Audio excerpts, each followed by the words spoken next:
Welcome back to the channel once again, subscribers and viewers. It is your Liverpool Brothers podcast, and today we are here to do a Salah farewell video. We'll be discussing, among other things, what we thought when Salah signed, how we remember some of his games, his most iconic moments in the team, his achievements, and whether we think he is a Premier League legend. So let's get into it. Stana.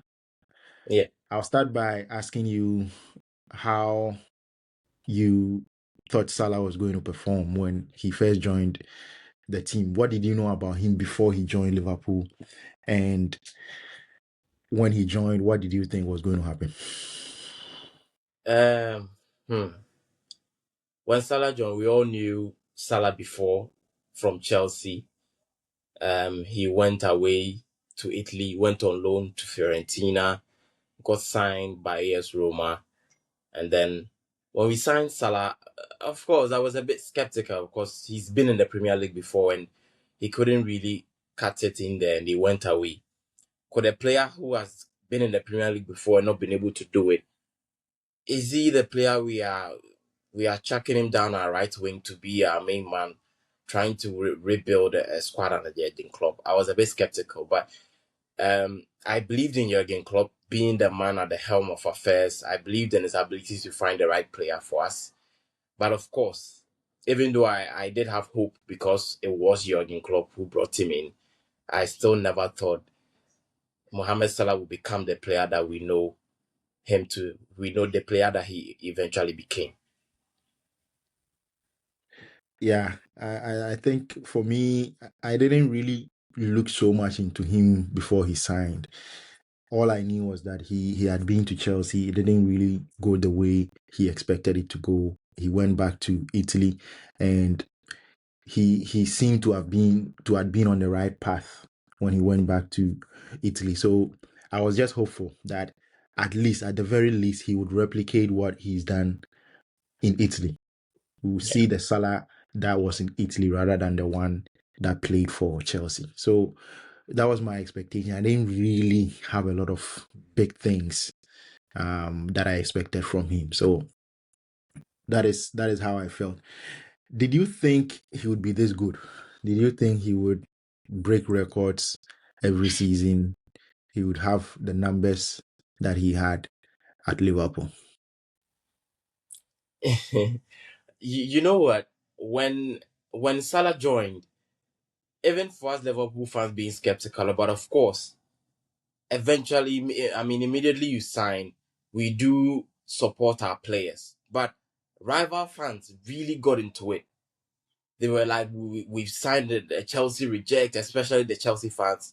A Chelsea reject. Nah, this guy can't do it in the Premier League, and all those sort of things. So those sort of things makes it, even if you are not really related to, or let me say, you are that kind of into Mohamed Salah, being a fan of Mohamed Salah, you are still a bit taken aback by some of the comments and some of the things that people said on, especially on social media. I remember even a few weeks ago, I was reading some of the comments when it was announced on Sky Sports that Liverpool had agreed to sign Mohamed Salah from AS Roma, and you check the comment section and it was all sorts of comments, all sorts of negative comments about Salah not working and all that. And even after his first season where he has scored 32 Premier League goals and won the Golden Boot and won a Puskas Award that year, still people weren't convinced. That is when the one season wonder tag started coming out, that he couldn't do it again. And then he did it for another 8-9 years straight. So yes, of course, I had no idea. I didn't know Mohamed Salah would be as good as he was. But after his first season, I knew that there was something in there that Mohamed Salah could offer us, and he eventually proved all the doubters wrong. Yeah. Salah actually proved a lot of people wrong, and I also think, including some Liverpool fans as well, who even after he joined were still not really backing him to do well. So he really did that job very well, and it was instant success. His Yeah. very first season. But even after the first season, if you would recall, the rhetoric or the narrative was that this is a one season wonder. Yeah, People thought it was going to end there. It was going to start and end there, but it didn't. And it kept getting better. He kept performing. yeah, He won the goal scorer, top scorer of the season award in yeah. that year, and And they he thought broke the record that for Luis Suarez, 31 Premier League goals, scored the 32nd one that very season. yeah, It was a remarkable season. yeah, and From people thought that was it. This was a freak season that would never ever happen again, but it did happen again, even It better did. than that, in the 24-25 season, which is just Yeah. last season. So let's move on to the next thing. We'll come back to the goal records and the 24-25 season a bit later on. But when you look at all the games Salah played, the goals he scored, what were some of the moments that really stood out for you? Is it a goal that he scored? Is it a celebration? Is it an assist? What stood out for you in terms of Salah's time at Liverpool? Uh, there are a lot of moments, there are a lot of goals, a lot of games. I think one of the very first ones that stands out to me was a goal that he scores against Everton, the goal that won the Puskas Award. He shrugged off Puko Martina. Then I think there was another one in his wake. Then he bent it to the far post. That was a brilliant goal. He scored another one against Tottenham Hotspur, against Hugo Lloris. It was a long ball from Jordan Henderson. And it looks like he scuffed the finish. It looks like it was going wide, but it just entered the net. Another one against Tottenham Hotspur that very season at Anfield was also a spectacular one. Dribbled past 3-4 players, and then he scored.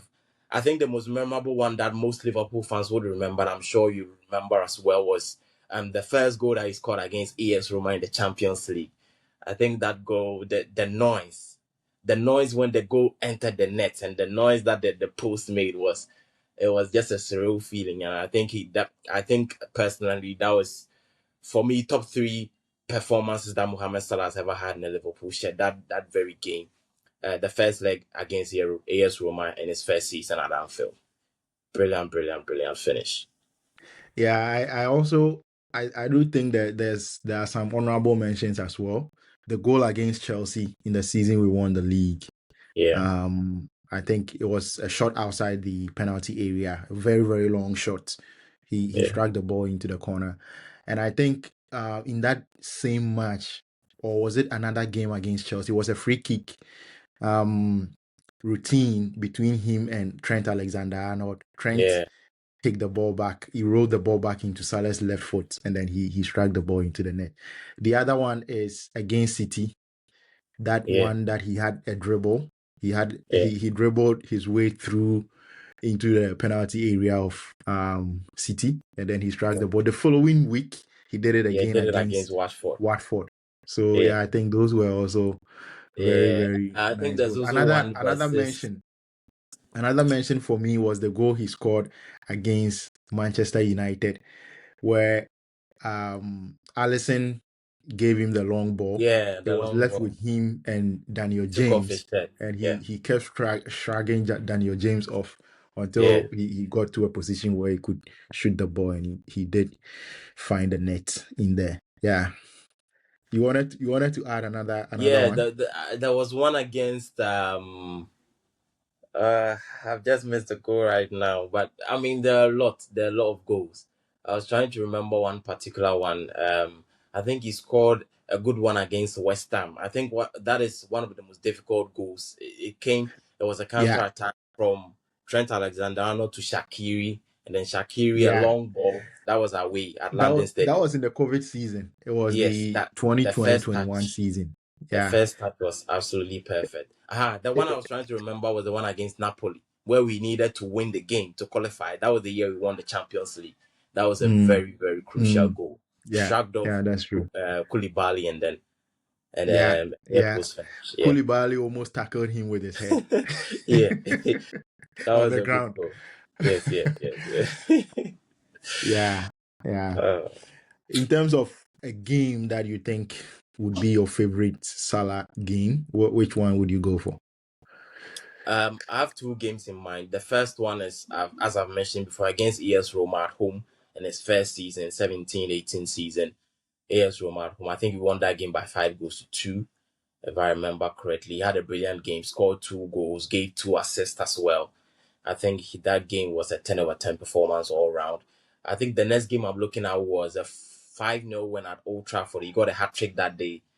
That was a really, really, really incredible performance. I mean, from the whole team in general at Old Trafford. That was a very, very memorable game. So maybe I'll go with those two. Which one are you looking at? His favorite game, if you had to choose. For a game, I think Salah has been a player who is mostly a moments person. So you don't really see him dominating or really creating and tormenting the opponent so much. He just gets the chances. If it is 2 or 3 chances, he's going to put them Yeah, away. So, but I think that game against Manchester City, the one that he dribbled his way into the yeah, penalty area, I think that was a good game for him. The Roma game as well, the one you talked about where he got that goal. I think he got 2 or 3 goals in that game as well. So yeah, that two. that was a very good game for him. He really dominated. He really made a statement in those particular games. And I think there was one game as well where we beat Man U just 1 goal to 0. It was a last minute opportunity that he got, which is different from the Dan James one. I Mm, think it was no, that was against City. It was against City, a 1-0 win against City. I think it was in a season where yeah, we weren't really playing well. yeah. And we, Against we met City. That was he at home dribbled. at Anfield. He firstly got a control from a duel against Joao Cancelo.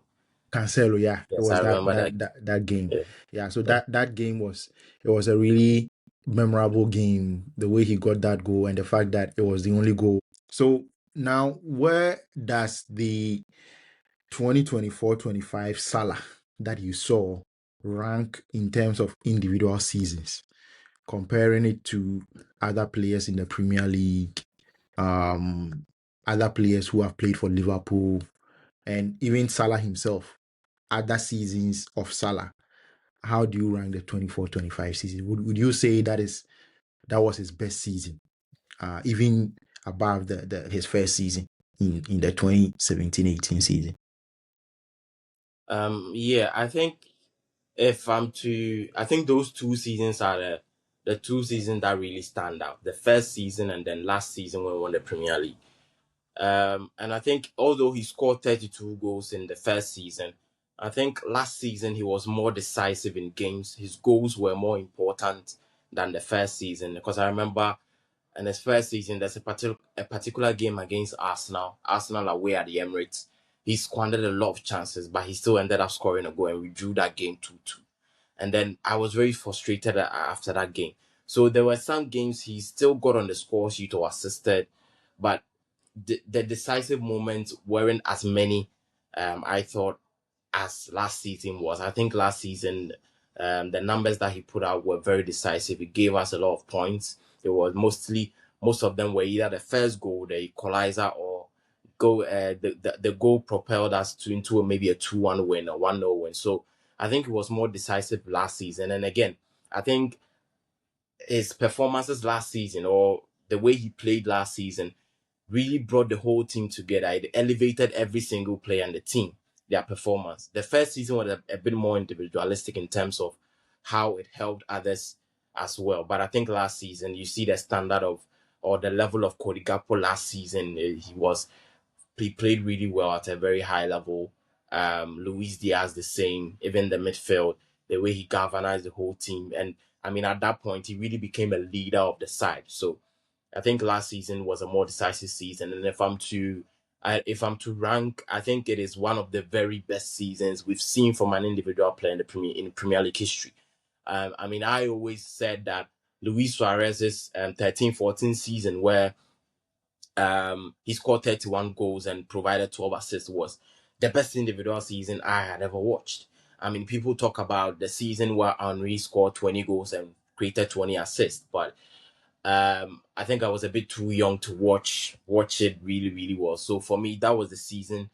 Suarez's season was the most dominant individual season I've ever seen from anybody, carrying a team, by the scruff of the neck and pulled them over the line many times. And I think so. Salah's season last year is at the very, very top of that list. Yeah, yeah, I do agree. I do agree. Suarez 2013-14 was just scintillating to watch.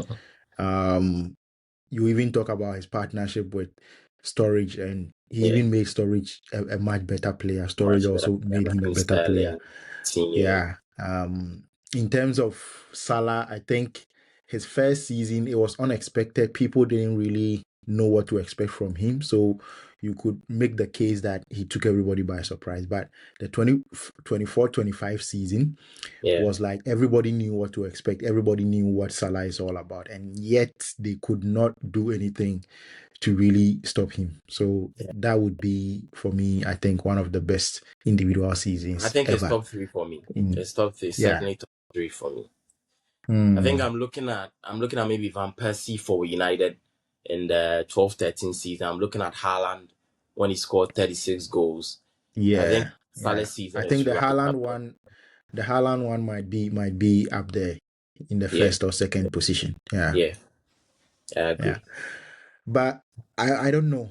I think for Salah, I don't want people to think that I'm being negative or anything like that. But for some reason, I always felt Salah could do more. I don't know why. I always had that feeling. No matter what he did, he no matter what he did, I always felt he could have done better. He could have scored more goals because even though in the seasons where he had a very brilliant campaign, he still missed a lot of chances. There were few moments where you expected Salah to be more decisive. He Yeah. wasn't. In those few moments, it cost the team. Maybe we Mm, got eliminated from the Champions League or we got eliminated from a cup competition or something. mm. So I don't know. Throughout Salah's time at Liverpool, I like him as a player. I enjoy watching him, but I always have a feeling that the amount of chances he gets, the amount of times he gets into good positions, he could always do more.